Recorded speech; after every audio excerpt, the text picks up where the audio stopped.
que Jordan Bardella, qui est quand même derrière, je crois, dans les sondages, derrière Valérie Pécresse, menace quand même, pour moi, est une menace. Une menace pour le pays. Donc si Macron est une menace pour vous, Valérie Pécresse, pour elle, la menace, c'est l'islamo-gauchisme, qu'est-ce qu'est le FN? Et je vous rejoins. J'étais très surpris de cette déclaration de Valérie Pécresse, qui en gros disait le Rassemblement national n'est pas un danger. Le danger, c'est l'arrivée de notre arrivée, oui, les écologistes et la gauche, la transition écologique, les emplois verts. Voilà le danger. Donc pour une personne qui se réclame du gaullisme, donner comme ça un quitus parce que l'extrême droite a fondé par des anciens de la Waffen-SS, qui ont fait des attentats à l'encontre du général de Gaulle, qui menacent littéralement notre République. Si demain ils arrivent au pouvoir, on n'est pas sûr de pouvoir le récupérer derrière.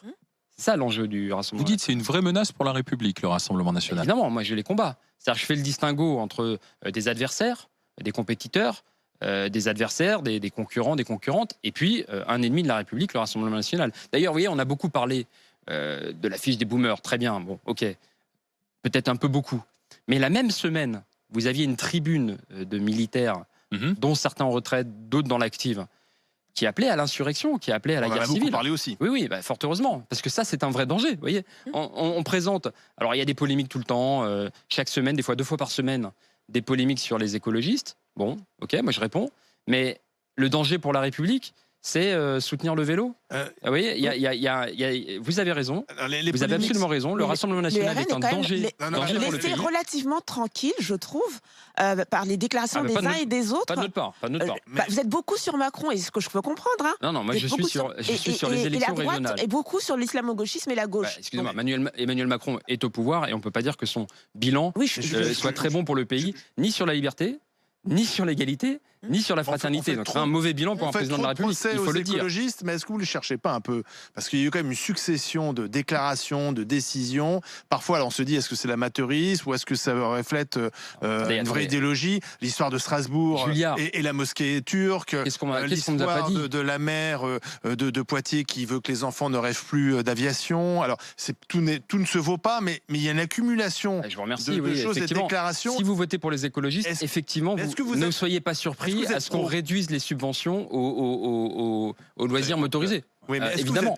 La question, c'est est-ce que vous êtes pro? Est-ce que vous êtes prêt pour le pouvoir, en fait? C'est une vraie question. Demandez ça à Bruno Bernard, président de la métropole de Lyon. Oui. Écoutez, là, son mandat fonctionne bien.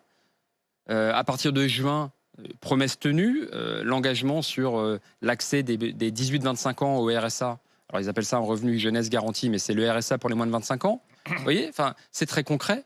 Le retour en régie publique de l'eau. C'était Veolia qui faisait des profits et qui gaspillait de l'argent. Demain, régie publique de l'eau, à Lyon comme à Bordeaux, et ainsi moins de gaspillage et une tarification sociale. Les premiers mètres cubes beaucoup moins chers pour les personnes les plus vulnérables. C'est ça l'écologie populaire, justice sociale, des emplois verts. Qu'est-ce que vous voulez demander de plus? On fait ce qu'on a dit. Alors on est critiqué pour ça, mais moi je prends. Hein.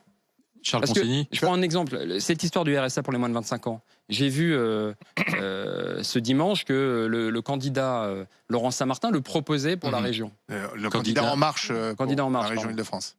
Il était rapporteur du budget.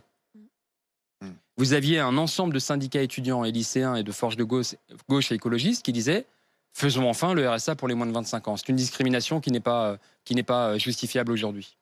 Vous avez des personnes dans la misère qui ne peuvent pas compter sur leurs parents. Et on leur dit non, il faut attendre d'avoir 25 ans pour avoir tous les droits d'un adulte. Et c'était non. Ce rapporteur du budget, c'était un simple amendement. National, il dit oui sur le plan régional. C'est pas sérieux.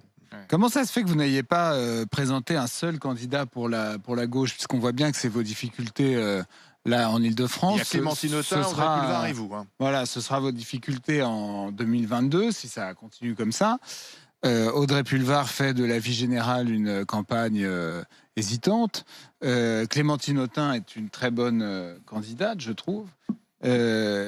Pourquoi est-ce que vous n'avez pas essayé ni réussi de vous mettre tous ensemble pour présenter un seul candidat contre, là en l'occurrence, la droite qui, elle, présente un candidat fort et qui fait l'unité derrière elle, qui est Valérie Pécresse? Pourquoi est-ce qu'il y a toujours ces divisions à gauche qui vous plombent? Mais vous partez du principe que séparer, c'est diviser. C'est pas le cas. J'ai eu et Audrey Pulvar et Clémentine Autain la semaine dernière encore pour discuter. Et vous confondez, je crois, les élections. Je comprends qu'évidemment, dans la tête de beaucoup de gens, on est à 1 an de la présidentielle et donc les gens se disent s'ils partent séparés au régional, ils sont incapables de s'entendre. C'est pas vrai. C'est pas vrai. Oui, mais je là, pense de que c'est fait- important. Je pense que c'est important de présenter un projet. Je ne demande pas aux socialistes d'arrêter de proposer un projet socialiste. Ils proposent un projet socialiste aux régions Île-de-France et nous proposons un projet écologiste. Je pense que c'est ça qui peut fédérer largement. Et au deuxième tour, Et au deuxième tour, rassembler. Nous rassemblerons. sur lui qui sera arrivé premier. Exactement, rassemblement en bon ordre. Pour l'instant, fusion, c'est vous, hein, dans les évidemment. sondages, a priori. Et je pense que c'est l'écologie qui peut rassembler très largement. Mais bien au-delà même de Pourquoi la gauche, et y compris des personnes C'est qui... plus le socialisme qui rassemble la gauche et l'écologie maintenant? Je pense vraiment que c'est le plus fédérateur. Vous voyez, par exemple, quand nous, on porte des idées, je suis élu depuis 10 ans, et je porte une idée toute simple, critériser. Ouais, la région est un gros soutien de l'activité économique, c'est normal. Et je dis critériser. C'est de l'argent public, c'est pas normal d'arroser aussi bien la multinationale qui fait des profits que Amazon, alors que nous voulons plutôt privilégier les libraires ou les petits commerçants plutôt que les centres commerciaux. Ben, c'est pour ça qu'il faut les soutenir. C'est pour ça qu'il faut les soutenir. Ben, la loi Lang, excusez-moi, la loi Lang. On pourrait penser l'inverse, il faut plutôt soutenir l'économie qui demain va faire de l'emploi. Nous soutiendrons. Mais Parce que vous parlez d'argent public. Je termine là-dessus. Est-ce que mon argent, et je reviens sur l'emploi. Est-ce que mon argent doit servir à soutenir des entreprises qui vont fermer ou à soutenir des entreprises qui vont se développer et qui vont créer de l'emploi? Alors, je prends monsieur Thomas Porcher à témoin. C'est quoi les activités intensives en emploi, puisqu'on est là-dessus? C'est les énergies renouvelables, plus intensives en emploi au mégawattheure que le charbon ou le nucléaire. C'est l'agroécologie, plus intensive en emploi. Il y a plus d'emplois par hectare que l'agriculture chimique ou conventionnelle. Sur le maraîchage, vous pouvez aller chercher un emploi tous les 5 hectares. Voilà du très concret. C'est la rénovation thermique, des emplois non délocalisables, très utiles parce que évidemment c'est du confort et c'est bon pour la santé. Ça fait des économies et c'est bon pour le climat. C'est très très très intensif en emploi évidemment et tout corps de métier, aussi bien le maçon que les bureaux d'études. Je pourrais développer à loisir. Ce qui est bon pour le climat, c'est bon pour l'emploi. Thomas Porcher. Moi, je remarque qu'une partie de la gauche, notamment la gauche plutôt socialiste, qui a eu un bilan tellement mauvais, utilise maintenant l'écologie pour un peu cacher. Enfin, c'est très difficile de s'appeler parti socialiste. Donc, on va mettre écologie socialiste ou je ne sais quoi. Et là, au moins, Julien Bayou, là, on ne peut pas lui reprocher d'être dans ce parti de l'écologie depuis le début. Mais j'ai une question quand même, c'est pourquoi vous avez refusé la gratuité des transports? Parce que c'est quand même une proposition plutôt écolo à la base. C'est une proposition que Audrey Pulvar a pioché dans des travaux d'écologistes. Sur la gratuité, que ça soit un horizon, mais là, il y a un enjeu tout simplement qui paye en fait. La gratuité n'existe pas. La solidarité, oui. On a des impôts qui financent des activités et des politiques publiques. Nous, on est pour la tarification sociale.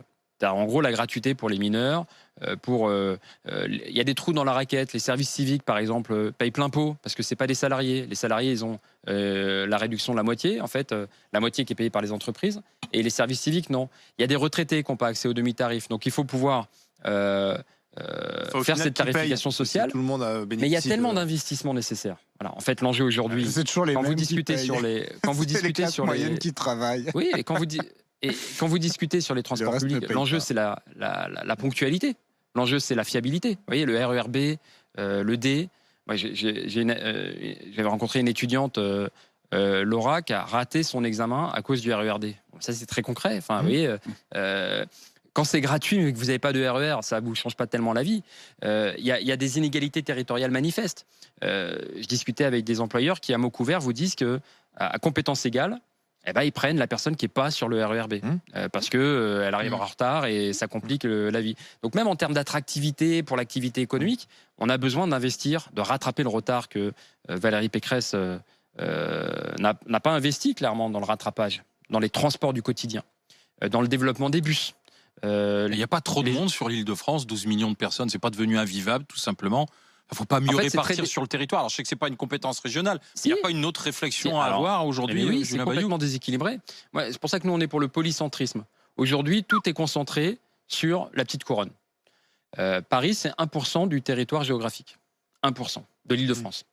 Donc quand vous avez 20% de la population dessus, physiquement, vous voyez, c'est dense, quoi, ça ne marche pas. Vous avez 68% des emplois de l'Île-de-France, les 2 tiers, quoi, sur 6% du territoire. Paris, un peu la Défense, Asnières-Gennevilliers plutôt. Ça ne peut pas marcher. Vous avez des gens qui viennent de plus en plus loin parce que les emplois sont concentrés et les logements sont trop chers. Et du coup, ça fait ce qu'on appelle des transports, nous on dit des transports subis. L'aménagement du territoire, là c'est le temps long. Il y a les transports du quotidien, c'est l'immédiat. Mais l'aménagement du territoire, il y a un schéma directeur régional de l'Île-de-France. C'est un peu technique et tout, mais c'est faire en sorte qu'on puisse habiter aussi bien dans le Vexin, à Nemours, à Mantes. Et faire du télétravail du coup. Bien sûr, et avoir une offre de transport, d'emploi, de culture à 15, 20, 25, 30 minutes de chez vous. Voilà. Nous voulons développer le transport public à la demande. Et c'est presque ce qu'on appelle un Uber public. Vous voyez, travailler avec les taxis conventionnés, il y a des endroits en zone moins dense où c'est très compliqué. Un Uber public, c'est bon pour l'emploi, c'est bon pour le climat, et c'est aussi une mobilité assumée. On a un message pour Julien Bayou. Vous connaissez Willy Schren ? Ah oui. Willy Schren, le lobbyiste. C'est le patron de la Fédération des chasseurs. Vendredi, il était avec nous et il avait une question pour vous, une réflexion. Donc on réécoute Willy Schren, président des chasseurs. C'est quand même aujourd'hui des gens qui ont une doctrine très particulière sur l'approche effectivement des gens qui vivent dans les territoires. Expliquer aujourd'hui qu'on est écologiste environ, vous l'avez vu, les boomers, donc tous les vieux, on va dire c'est des cons, forcément ça vote pas écolo. Quand on vire les chasseurs, on vire les fachos, bon ça encore on peut en discuter, on met même aussi quelques personnalités plutôt d'origine juive, ça m'inquiète. Vous prenez la campagne de Brigitte Bardot contre les chasseurs, c'est le même état d'esprit. On met de l'argent sur la table pour faire de la publicité, on l'avait jamais fait depuis l'occupation. Voilà. Et la tête des chasseurs était remplacée par une tête de juif. Je suis désolé. Ces gens aujourd'hui, c'est scandaleux. Voilà. Traiter les vieux comme ils sont traités par les écolos, j'espère qu'ils prendront une bonne branlée aux élections. Ils ne l'auront pas volé. Willy Schren. Vous l'avez énervé, hein ? Ça c'est une réflexion, c'est ça ? Non, c'est pour vous. Oui, effectivement, on s'oppose aux chasseurs. Je vais vous le dire clairement. Et par ailleurs, il y a plus de gens opposés à la chasse dans les zones rurales qu'en ville. La vérité, c'est que l'impunité dont bénéficient les chasseurs, le fait de pouvoir aller partout, tirer n'importe quoi, menacer, se balader sur les propriétés, il n'y a pas d'autre loisir, entre guillemets. Si vous arrivez au pouvoir en 2022, il n'y a pas d'autre loisir qui génère autant de morts. D'accord. Donc ça veut dire que si jamais la France... Il y a des armes en circulation, on n'a pas le décompte. On n'a pas le décompte. Il y a plusieurs millions d'armes. Ok, mais si jamais vous arrivez au pouvoir en 2022, vous interdisez la chasse. Nous sommes pour la réduction drastique de la chasse. Est-ce que vous Je vous réponds. Nous sommes pour la réduction drastique de la chasse. Ça commence d'abord par les chasses les plus cruelles. Je pense à la chasse à courre. Vraiment, c'est cruel. Une survivance d'un autre temps, c'est la barbarie moyenâgeuse. Le déterrage des blaireaux, il y en a quelques autres. La chasse à la glu, évidemment. Et puis, oui, on veut... Vous voyez, quand vous promenez en forêt, on a perdu la sérénité. Quand vous entendez des coups de feu au loin... On a perdu la sérénité alors que c'est un bien commun dont on doit pouvoir bénéficier. Voilà, nous disons... Les chasseurs en forêt. La forêt, c'est un bien commun. Oui. Et donc, réduction drastique de la chasse et notamment l'instauration d'un jour sans chasse. Merci. Simplement. Julien Bayou, patron d'Europe Écologie Les Verts, tête de liste régionale Île-de-France. Il faut rappeler qu'on vote les 20 et 27 juin pour les élections régionales et départementales. On a un peu parlé, mais c'est important aussi. On se retrouve demain 9h. Je vous donne le programme des GG dans un instant. Juste le temps de passer par le studio de Neumann, Le Chypre et Laure Closier. Bonjour.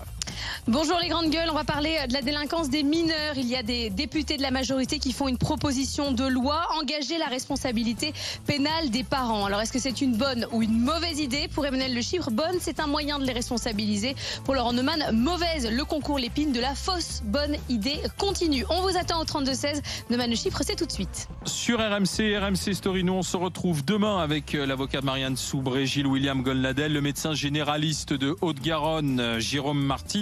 Et à 12h20, nous serons avec l'élu des Républicains, Nadine Morano. Passez une bonne journée et rendez-vous demain 9h.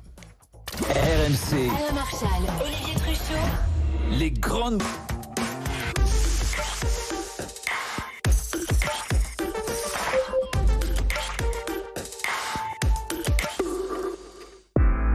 C'était votre programme avec VVF. Plus de 100 destinations partout en France. Et les vacances, c'est VVF. Des sujets qui fâchent et des sujets qui rassemblent, comme en famille. Neumann Le Chypre, tout de suite sur RMC Story.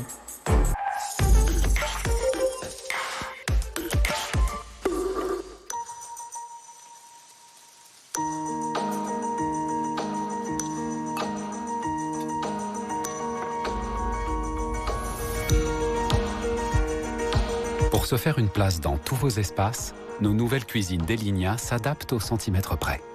Leroy Merlin. Et vos projets vont plus loin. Emma, le matelas pour tous. Testez-le pendant 100 nuits, sans risque. Livré chez vous gratuitement. Dormez mieux, dormez heureux. Mais que cache le beurre paysan breton? Des vaches qui broutent 200 jours par an dans les prés. Du lait collecté près des beurreries pour préserver sa fraîcheur. Alors le mieux, c'est encore de croquer cette tartine. Paysan breton, au nom du bon. Les annonces les plus compliquées passent mieux avec une belle Anapoli de Buitoni. Croustillante et moelleuse à la fois. Belle Anapoli de Buitoni, elle met tout le monde d'accord. Disney+, tout ce que vous imaginez et encore plus. Découvrez Star, le nouveau monde de Disney+, avec des centaines de séries et de films en illimité. On y va? Ça va être trop fun. Ouais. Disney+, c'est votre plateforme de streaming pour 8,99 € par mois, sans engagement. Ça ressemble pas vraiment à ça sur la notice. Celle-ci a l'air d'aller. Mais où est A5? Ça n'a pas de sens. C'est quoi ce plan? Sur le point de craquer? Have a break. Have a Kit Kat. Tout rond, tout gourmand et tout croustillant, découvrez Kit Kat Pops. Ah là là, c'était mal parti, hein. Mais moi j'étais confiant. Trop fière d'elle. Non mais t'as vu le smile qu'elle avait après? La joie, elle avait les yeux qui pétillaient. Puis elle y allait franchement, quoi. Ça, c'est le genre de première fois qu'elle oubliera pas, Ça c'est sûr, ouais, ça lui fera un sacré souvenir. Yellow Village, artisan du bonheur depuis 21 ans. Dans la vie, on aimerait tous avoir un petit coup de pouce pour faire le bon choix. C'est pour ça que la centrale crée l'indicateur Bonne Affaire. Une jauge vous permettant de voir instantanément les bonnes affaires du moment. La centrale. L'occasion, c'est un métier. Et si vous pouviez regarder plus loin que vos limites? La technologie des verres progressifs Varilux repousse ses limites et vous offre une vision ultra nette, de près comme de loin, avec une transition fluide. C'est ça, voir sans limite. Varilux, un verre Essilor, dispositif médical. Profitez en ce moment d'une deuxième paire Varilux de qualité chez votre opticien engagé Essilor.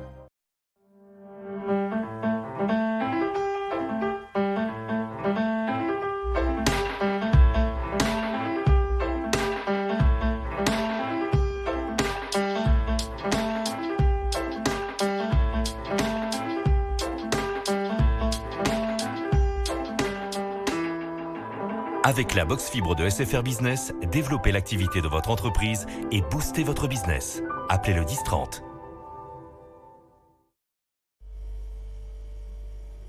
Vous faites vos courses chez Lidl? Ce jus d'orange par exemple? Jus d'orange, oui, oui. Le thé aussi? Le thé, oui, aussi, oui. Et le beurre, il vient de chez Lidl? Le beurre aussi, oui. Et le bœuf? Non. Non, non.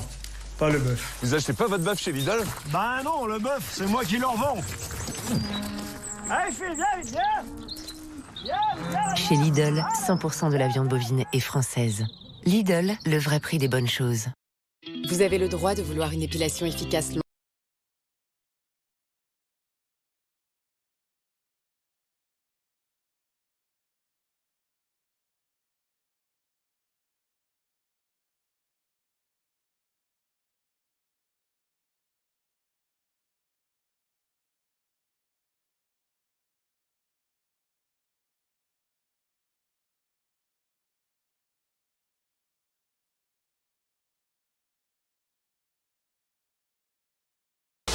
RMC.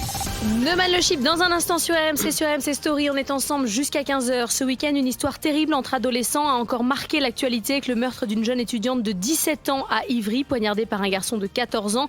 La mère de la victime appelle les parents à ne pas laisser tomber leurs enfants dans la délinquance et la violence. Des députés, eux, veulent aller plus loin en rendant les parents pénalement responsables des actes de leurs enfants. Ils sont une vingtaine de la majorité à déposer une proposition de loi. Alors, est-ce que c'est une bonne ou une mauvaise idée? C'est notre question jusqu'à 13h. Poivnel le Chypre, bonne. C'est un moyen de responsabiliser les parents pour leur rendre mal mauvaise. Le concours Lépine de la fausse bonne idée continue.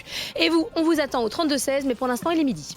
À la radio, sur votre portable, votre tablette, sur Internet. RMC. Les infos, Jamila Zegoudi. Bonjour Jamila. Bonjour Laure, bonjour à tous. Il a 14 ans et il a passé sa première nuit en prison. L'adolescent suspecté d'avoir poignardé Marjorie vendredi à Ivry-sur-Seine a été mis en examen pour meurtre. La jeune fille de 17 ans a reçu un coup de couteau dans le cœur en cherchant à défendre sa sœur après une altercation sur les réseaux sociaux avec le meurtrier présumé. L'adolescent qui reconnaît les faits. Son avocat espérait, compte tenu de son âge, qu'il n'aille pas en prison. Maître Adrien Gabot qui n'a pas été entendu par le juge. Je réclamais son placement dans un centre éducatif fermé et le juge a décidé de le placer en détention provisoire pour une durée de 6 mois. Mon client reconnaît sa participation et a dans toutes ses déclarations un mot de compassion pour la victime et les proches de la victime. Il réalise progressivement à la question « Est-ce qu'il a compris qu'une jeune fille est morte de par sa faute ?» La réponse est oui.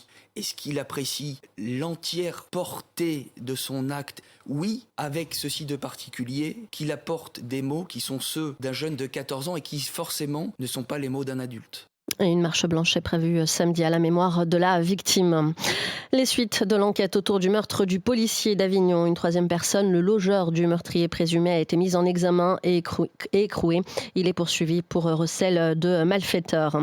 Le président turc appelle le pape à mettre fin au massacre des Palestiniens par Israël. Ce sont ses termes. De son côté, Emmanuel Macron s'entretient aujourd'hui avec le président égyptien Abdel Fattah al-Sisi. La France qui espère une médiation égyptienne. Le conflit sur place est loin de s'apaiser. Mathieu Coache est l'envoyé spécial à Jérusalem de BFM TV et RMC. Oui, selon plusieurs témoins dans la bande de Gaza, ces frappes ont été extrêmement intenses à partir de 1h30 du matin et elles ont duré toute une partie de la nuit. Des dizaines de bâtiments ont été endommagés ou entièrement détruits. Pas de nouveau bilan humain pour l'instant. Il faut dire que la journée de dimanche avait déjà été la plus meurtrière depuis la reprise des affrontements. 42 morts dans les territoires palestiniens sur 192 au total et selon le ministère de la Santé de Gaza. L'armée israélienne explique qu'elle s'attaquait au tunnel du Hamas, l'armée israélienne qui dit aussi répondre à des tirs incessants de roquettes, environ 3000 en une semaine. La majorité sont interceptés, mais il y a eu 10 morts aussi du côté israélien. Pour l'instant, rien ne laisse à penser qu'une trêve ou qu'un cessez-le-feu pourrait intervenir rapidement. Les précisions de Mathieu Coache à Jérusalem. J-2 avant la réouverture partielle des terrasses, musées et cinémas. À quelques heures de ces réouvertures, les indicateurs sont encourageants. Un peu plus de 4200 patients Covid en réanimation et plus de 20 millions de Français primo-vaccinés. Encourageant aussi les avancées de Sanofi. Le laboratoire français a publié des résultats d'essais cliniques de phase 2 très positifs.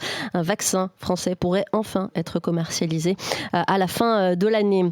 Le Quintet Plus, il se déroule sur l'hippodrome de Vichy à 13h50. Le pronostic de la Dream Team des courses RMC. Leur favori est le numéro 13, Ciel d'Azur. Leur outsider est le numéro 6, Doudou. PMU, que les meilleurs gagnent. Jouer comporte des risques. Appelez le 09 74 75 13 13. Appel non surtaxé. RMC, midi, 15h, Neumann Le Chypre. Laurent Neumann, Emmanuel Le Chypre et Laure Closier. Salut les amis, et oui, c'est bon de se retrouver, c'est Laurent Neumann. Bon appétit tout le monde, c'est Emmanuel Le Chypre. Bonjour à tous, c'est Laure Closier, on est ensemble jusqu'à 15h sur RMC, sur RMC Story. Votre enfant est l'auteur d'actes pénalement répréhensibles. Eh bien vous aussi, parents, vous pourriez être responsables. C'est la proposition de loi d'une vingtaine de députés de la majorité, on en parle jusqu'à 13h.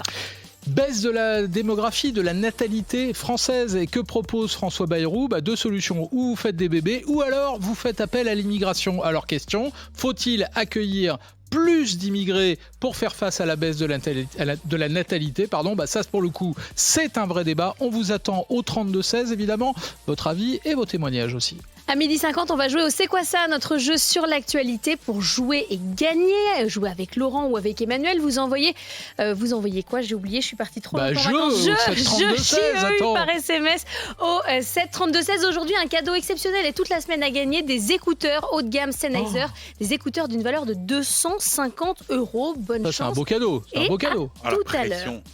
Pression pour toi. Mais oui, t'aimes pas quand il y a des beaux cadeaux. Mais plus le cadeau est beau, plus je suis mortifié à l'idée de perdre.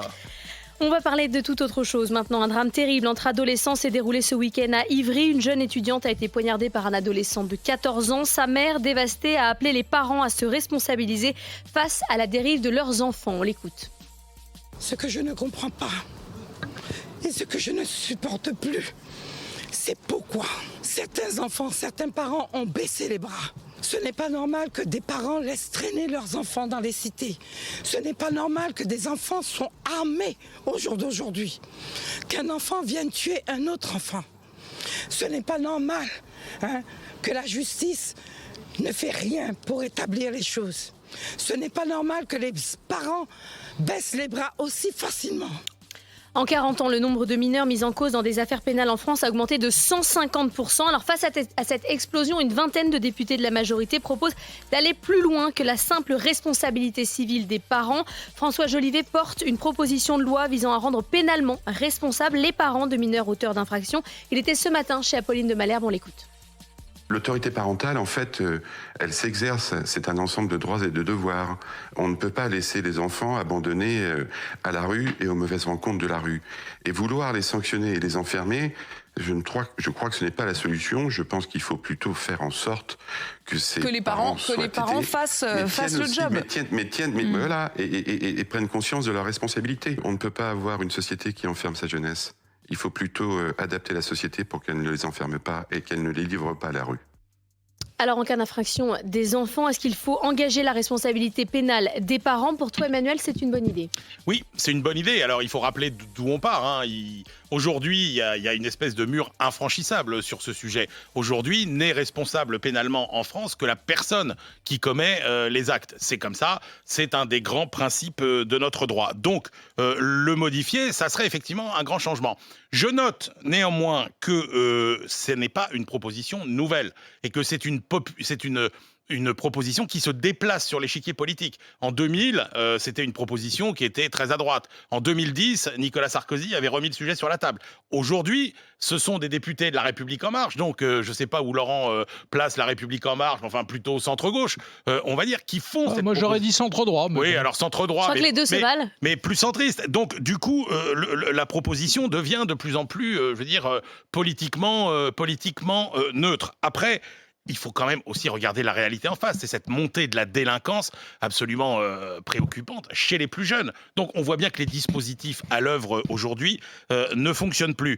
Les mineurs délinquants, qu'est-ce qu'ils disent ? Ils disent, ça c'est une enquête IFOP Le Parisien, 60% disent qu'une des principales causes à chercher dans cette hausse de la délinquance, c'est le manque de soutien et d'autorité des parents. Donc oui, moi je pense qu'il faut aller du côté de la responsabilisation des parents, leur rappeler que le devoir d'éducation, ça n'est pas seulement la justice, ça n'est pas seulement l'État, ça relève avant tout des parents et que tout acte de délinquance commis par un mineur doit aussi être jugé à l'aune de l'attention éducative dont il a bénéficié ou non de ses parents. Et puis un autre sujet, pour lequel c'est intéressant d'envisager cette possibilité, c'est tout ce qui concerne la complicité de recel. Parce qu'on voit bien les trafics de drogue, etc., que ça enrichit un peu, ça fait vivre un peu les familles aussi quelque part. Et donc il y a une forme pas d'acceptation, mais de passivité au moins de certains parents sur cet aspect-là. Moi je pense que ce serait pas mal. Attention, il ne s'agit pas de les mettre en prison. L'idée, c'est qu'il faut qu'il y ait un aspect pédagogique aussi dans tout ça. L'idée, c'est de les remobiliser pour attirer l'attention. Mais je pense que si on faisait sauter ce verrou-là, ça serait intéressant, au moins sur le plan de la menace.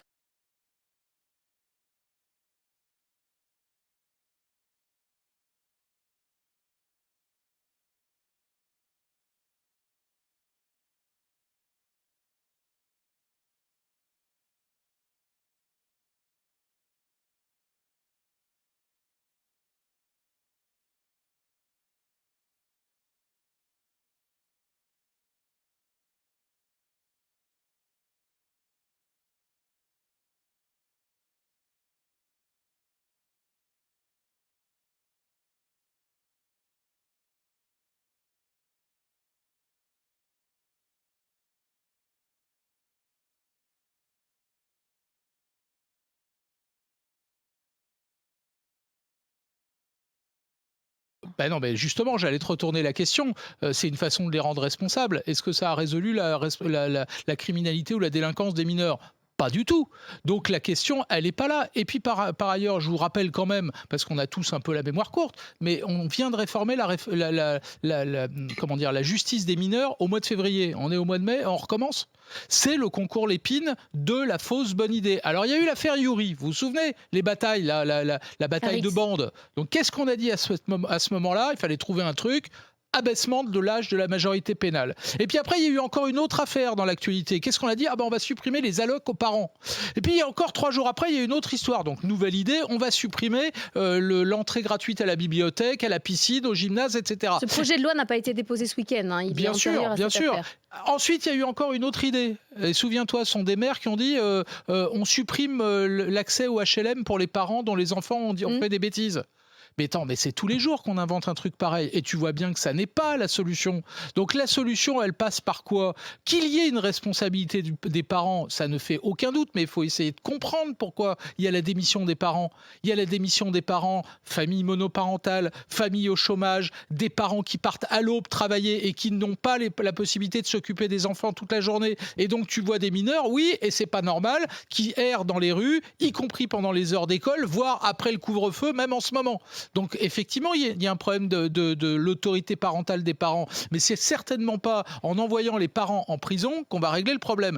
Commençons par trouver une mesure efficace, des choses efficaces. Ça passe pas forcément par la répression des parents, qu'on soit efficace. Là, tu vois bien qu'on t'a proposé tout un tas de mesures. Alors d'abord, toutes les mesures que tu as. Alors sur le concours Lépine, je peux être que d'accord. Sauf que tu peux pas dire que ces mesures ça marche ou ça marche pas, puisque soit les projets de loi vont pas jusqu'au bout, soit on n'a pas le recul pour l'expérimenter. Donc toutes les mesures qu'on a citées, rien ne te permet de dire que ça ne marche pas, puisque on ne les a pas expérimentées. Et après, quand tu dis il faut trouver autre chose pour aller plus loin et faire plus dur, mais on trouve quoi? Moi, je suis désolé. Il y a aussi un côté. J'entends très bien le discours sur les parents démissionnaires, les familles monoparentales. On va y revenir avec Michel qui nous attend au 32-16. Le problème, c'est que tu as déjà une forme de victimisation. C'est-à-dire que les parents se disent ah bah oui, mais de toute façon, moi aussi, je peux pas faire mieux. Je fais ce que je peux. Et je comprends très bien. Mais il y a un moment où quand même le premier devoir... C'est pas en montrant ses muscles qu'on règle le problème. Carotte et bâton, mon garçon. On a toute l'heure pour en parler. Lisa Marie, bonjour, on peut voter. Bonjour Laure, bonjour à tous. On attend vos réactions sur l'application RMC depuis votre téléphone et sur nos réseaux sociaux, Facebook et Twitter. RMC, Neumann le Chypre. 32-16. Et on est avec Michel qui nous appelle depuis la Haute-Garonne. Bonjour Michel. Bonjour. Toi, tu es auxiliaire de vie pour personnes âgées. Tu as travaillé 10 ans dans un foyer. Qu'est-ce que tu as constaté ? La violence. Je pense que là, il y a un problème moi, qui me rend un peu... je crois que cette pandémie a rendu tout le monde un peu fou. La violence, il faut la différencier. Il y a des familles de délinquants. La répression ne doit pas être la même que pour un gamin qui va commencer à dévier de sa ligne droite pour raisons multiples. Déjà, faire bien la différence à ce niveau-là. Ensuite, je suis d'accord, moi, avec le fait que la responsabilité pénale, elle y est déjà. Il faut arrêter les parents qui peuvent partir en prison, par exemple, parce que leurs enfants ne vont plus à l'école. Donc, ça va changer quoi à l'avenir de l'enfant? Si son parent vraiment se retrouve en prison, donc le gamin est puni en disant mon père, ma mère va aller en prison et moi je vais être en foyer. Où va être le message envoyé à l'enfant? C'est taper un peu plus fort, quoi. C'est enfoncer quand même la famille un peu plus. Et il va devenir un peu plus agressif. Parce que non content que, de l'autre côté, on le mette en foyer, et je suis désolée, pour y avoir travaillé, les gens font leur maximum, mais on manque de moyens énormes. Et s'il y a un éducateur pour 12 enfants, faut s'imaginer qu'il y a d'autres soucis qui vont être entraînés par ça. Mais Michel, pardon, c'est Laurent, tu as mis le doigt sur quelque chose qui est très juste, et il faut le répéter, les parents ont des droits sur les enfants et ils ont des devoirs. L'autorité parentale impose des devoirs aux parents, notamment le devoir de leur prêter secours, assistance, de les nourrir, de les envoyer à l'école, etc. Et si ces devoirs-là ne sont pas remplis, il y a déjà une responsabilité pénale. Là, la question qu'on se pose, Michel, et à laquelle moi je réponds non, c'est en cas d'un crime commis par un enfant mineur, est-ce que la responsabilité pénale doit s'élargir aux parents? Regarde ce qui s'est passé à Évry. Non mais regarde ce qui s'est passé. Rien pour l'enfant. Ah bah c'est ce que je crois, je suis d'accord. Le respect en ayant un parent en prison. On a souvent ce genre de débat. Déjà, commençons par nous, dans la société, envoyer des messages corrects. Quand moi je vois un influenceur qui gagne 2 fois plus qu'un pompier qui fait des heures à plus savoir qu'en faire et qui risque sa vie, c'est quoi le message envoyé Très juste. à l'enfant? Donc Tout à fait le d'accord. message, c'est la société qui l'envoie. Après, il y aurait d'autres punitions, excusez-moi, je dirais éducatives, qui seraient plus intéressantes.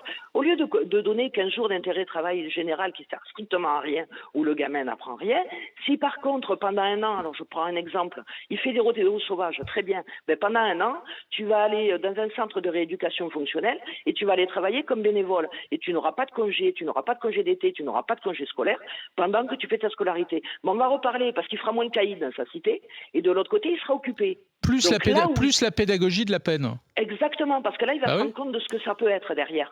Donc, ça sera certainement pas le même résultat que d'envoyer son père ou sa mère en prison. Alors, Non mais regarde, Michel, Emmanuel, attends. il y a le fait divers là qui vient d'arriver à Évry. Il y a un mineur qui tue une mineure. Quelle responsabilité pénale tu vas engager de la part des parents? Tu vas leur faire quoi aux parents? Franchement, tu vas les envoyer en prison? Mais je veux dire, non, mais attendez, Michel. Oh, Michel. Non, mais c'est bon, Laurent, Michel, écoute-moi. Vas-y, termine. J'ai pas fini ma phrase. Je veux dire que par là, la vie de ce gamin, de toute manière, est foutue. La vie des parents de l'autre victime est foutue. Et la vie des parents, c'est pareil. Aussi. Elle aura une responsabilité toute sa vie. Mais là, il n'y a pas à se poser la question. Le problème, c'est aussi les moyens. Vous avez 51 centres éducatifs en France, avec 12 places chacun. On a à peu près combien de mineurs qui font 200 000, 300 000 par an alors, je ne parle pas des assassins. 200 000 en 2018, oui. Voilà, 200 000. Donc, on n'a déjà pas assez de place pour les mettre en centre éducatif. Donc, on fait quoi? Ou on donne plus de moyens pour qu'il y ait une répression réelle sur des gamins vraiment dangereux. Mais là, d'après ce que j'ai compris, ce gamin avait fait des petits actes de délinquance et passé à l'acte. Il a quoi comme exemple? Là, à l'heure actuelle, les attaques au couteau, on en a tous les jours. Personne n'en parle. Je crois que moi, j'avais lu un article comme quoi il y avait 120 attaques au couteau par jour. Alors, attends, Michel, Emmanuel voulait te répondre. Non, mais moi d'abord... C'est encore un exemple de société. Je veux dire, on ne voit que ça. Les gens n'en peuvent plus de cette violence en perpétuel. La société envoie un message de violence. Ces gamins répondent parce qu'ils font les petits caïds. Oui, mais Michel, moi je veux bien, mais ce que tu... Michel, ce que tu proposes, c'est déjà ce que dit Laurent, et c'est déjà ce qui ne marche pas. Donc moi je veux bien qu'on soit gentil, qu'on les éduque, etc. C'est très bien, mais ça ne marche pas. Que ça marche mieux si on y mettait plus de moyens, je ne peux qu'aller dans ton sens. Je te dirais ce qui marche dans un instant. Bien évidemment, on ne peut qu'aller dans ton sens, bien évidemment. Après, la réalité, c'est qu'il y a quand même... Non, mais attends. Oui, d'accord. Mais il y a quand même un moment où, si tu veux, quand les gamins, ils traînent dans la rue jusqu'à je sais pas quelle heure, que ce gamin qui était dans sa cité avec son couteau, etc., que tu me dises que les parents, les pauvres, n'y sont pour rien, c'est pas vrai. C'est pas vrai. Et en plus, si tu veux, il s'agirait pas c'est pas la première case, si tu veux, cette histoire de condamner les parents. C'est le bout d'un processus, mais qui doit exister. Parce que notamment, tous les petits caïds qui font du trafic de drogue, ça profite à la famille, etc. ne dit rien. Si jamais les parents redoutaient d'aller en prison, etc. Enfin, là, on parle de meurtre, hein, non, mais d'accord, mais tu vois bien le climat. Il y a les trafics de drogue, il y a tout ça, etc. Donc il y a quand même une forme de responsabilisation, de prise de conscience des parents. Donc la carotte, moi je veux bien. Tu veux mais il n'y a pas de carotte sans bâton. Avec la carotte. Et on va continuer d'en parler ensemble dans Neumann le Chypre. Un grand merci à Michel d'être venu débattre avec nous au 32-16. Dans un instant, on sera avec Amaury Bousquet, avocat au barreau de Paris. Mais j'aimerais qu'on revienne quand même sur les familles monoparentales. On dit toujours monoparental, un seul parent. Où est l'autre? Il n'est pas mort, il existe quand même. Peut-être qu'il faut aussi responsabiliser les deux parents, et notamment celui qui n'a pas forcément la garde. Je pose cette idée. On en reparle ensemble juste après la pause. Neumann le Chypre sur RMC, on revient. RMC, midi 15h. Neumann le Chypre.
RMC, midi 15h. Neumann le chiffre. Neumann le chiffre, le retour, on est ensemble jusqu'à 15h sur RMC Story. Face à la délinquance des mineurs, des parlementaires de la majorité proposent d'engager la responsabilité pénale des parents. Alors est-ce que c'est une bonne ou une mauvaise idée? Pour Emmanuel Le Chypre, bonne, c'est un moyen de les responsabiliser. Pour Laurent Neumann, mauvaise. Le concours Lépine des fausses bonnes idées continue. Lisa Marie, quelle est la première tendance? C'est très tranché, vous êtes 85% à trouver, comme Emmanuel Le Chypre, que c'est une bonne idée d'engager la responsabilité pénale des parents de délinquants mineurs. Eh ben moi je pose une question aux 85% qui ont voté comme Emmanuel. Est-ce que vous pensez sérieusement que cette mesure serait efficace pour faire baisser la délinquance des mineurs? Dès que vous vous posez cette question, vous savez immédiatement que c'est pas la bonne idée. Ça n'aurait aucune efficacité. D'abord, Laurent, arrêtons de croire, s'il te plaît, qu'il n'y a qu'une seule mesure qui va résoudre les problèmes de délinquance, comme si on avait une baguette magique et qu'il suffisait de trouver la bonne mesure. C'est un arsenal, c'est un ensemble, c'est une panoplie de mesures. Moi, je dis que c'est une possibilité qui apporterait quelque chose. Ouais, on règle le résultat. On ne s'attaque absolument pas aux causes. Pourquoi on en arrive là? Pourquoi il y a une ultra-violence des jeunes? En réalité, et tout à l'heure tu as parlé des chiffres de la délinquance des mineurs, sur les 10 dernières années, voire les 15 dernières années, la délinquance des mineurs elle est stable. Ce qui a changé, ce qui est fondamental, c'est l'ultra-violence des plus jeunes. Enfin, juste en 40 ans, le nombre de mineurs mis en cause dans des affaires pénales en France est passé de 80 000 en 77 à 200 000 en 218. Ouais. En 2018, oui. Ça fait plus 150%.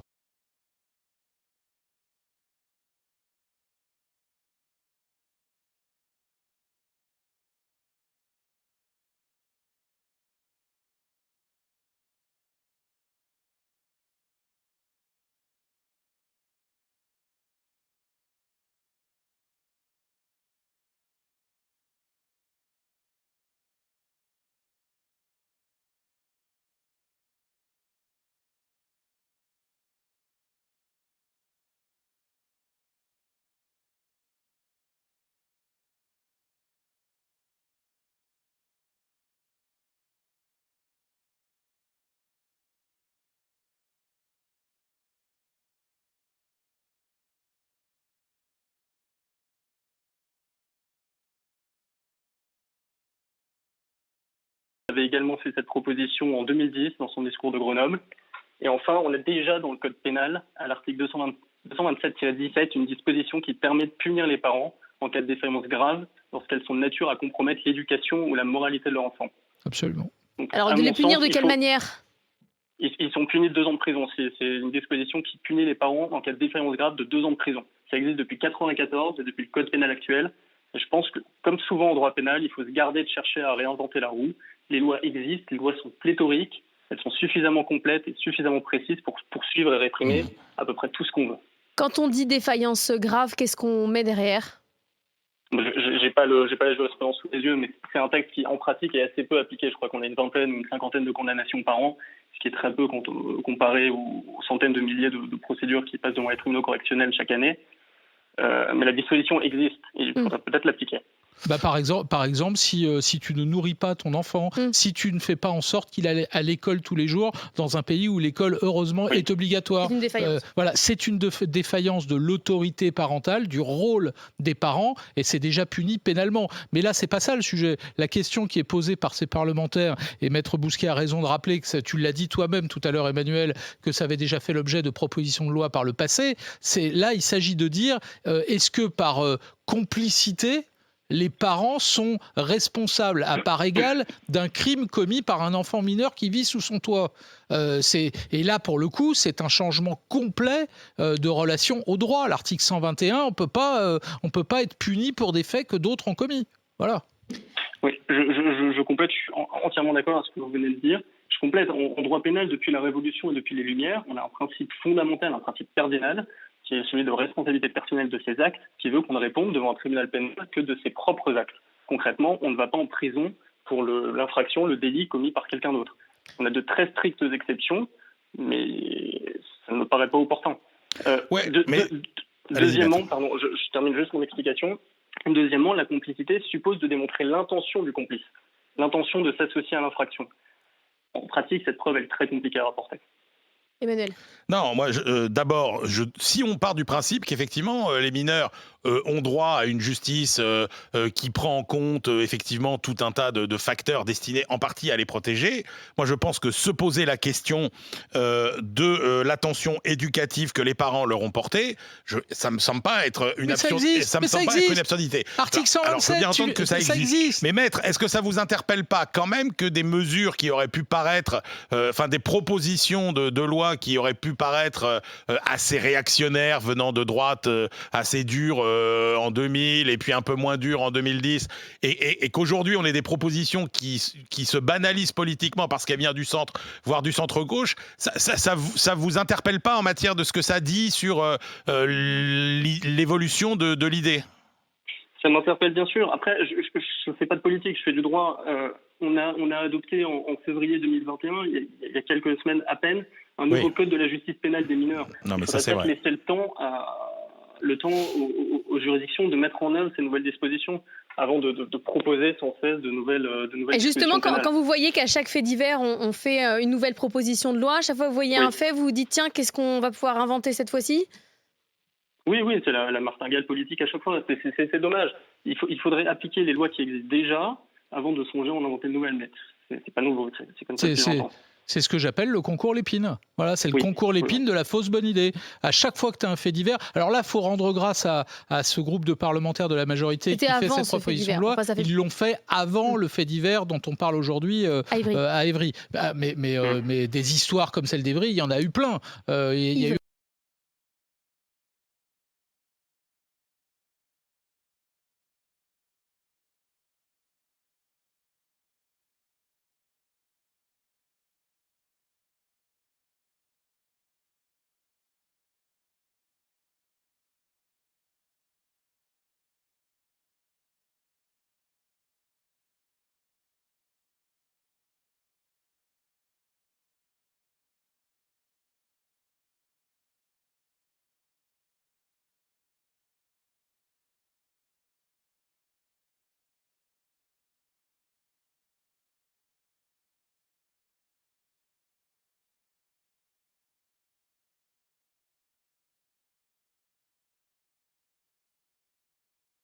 sérieusement, même quand on en parle au plus sérieux, magistrats, policiers, que ce soit en condamnant les parents, en les envoyant en prison, qu'on va régler le problème, qu'on s'attaque aux causes plutôt prenons un exemple. Symptômes. Maître Bousquet, vous disiez tout à l'heure, c'est compliqué de montrer la complicité des parents, etc.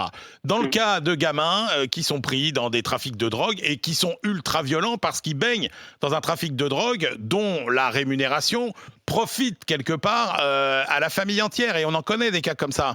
Et les parents, ils sont complices de fait. Quand ils sont bien contents de bénéficier de la manne de la drogue. Le mécanisme que vous décrivez là, il est déjà punissable en l'état. Ça serait du recel ou du blanchiment, et les parents pourraient être poursuivis au même titre que n'importe qui.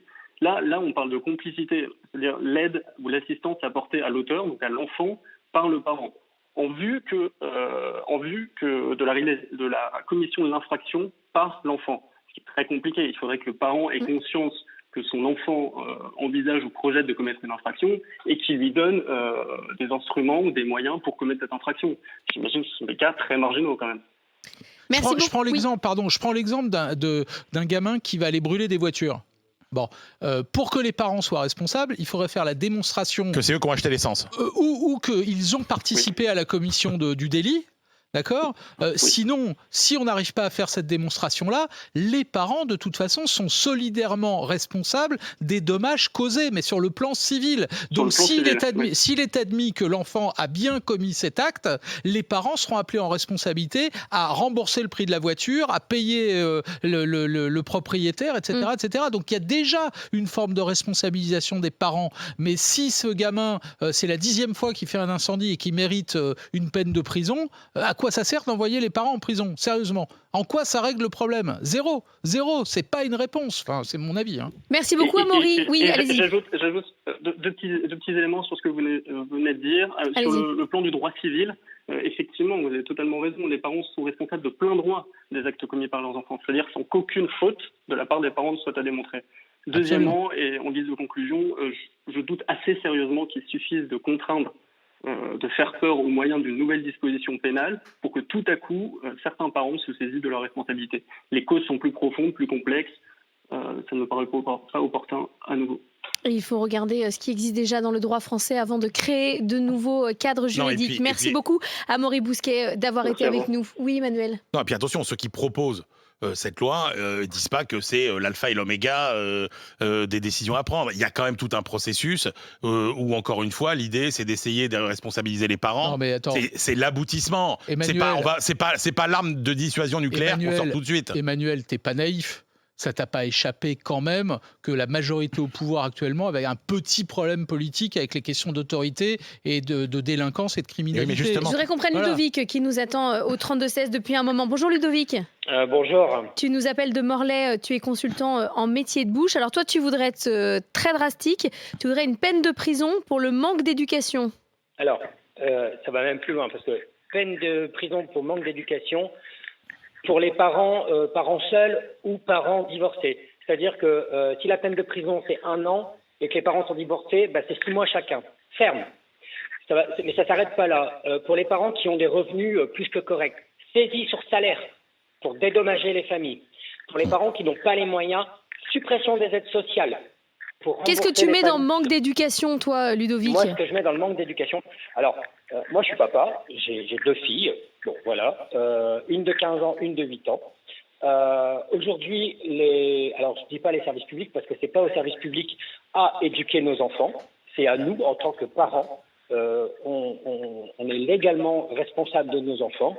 Moi, j'éduque mes enfants dans le respect, dans le respect de l'autre, pardon.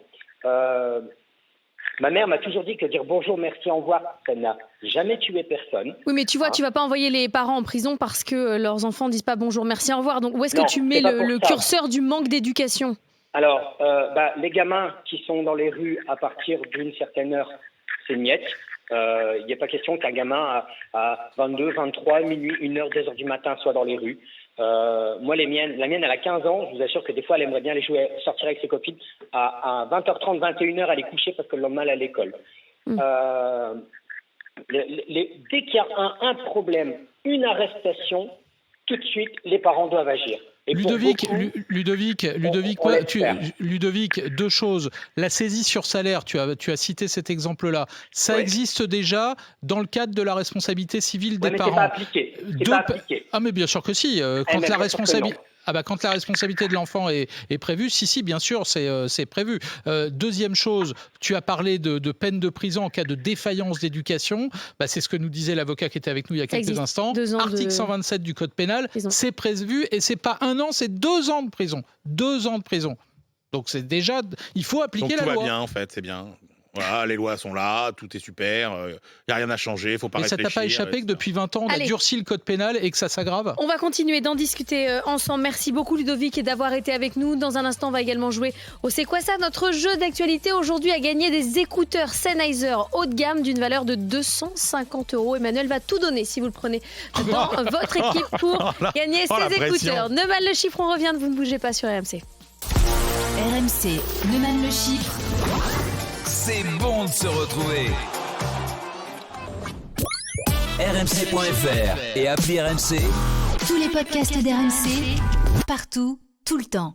Sur RMC, le matin dès 6h. C'est Apolline de Malherbe. C'est un petit humanoïde, il se balade, il patrouille, il a un petit bras articulé et il va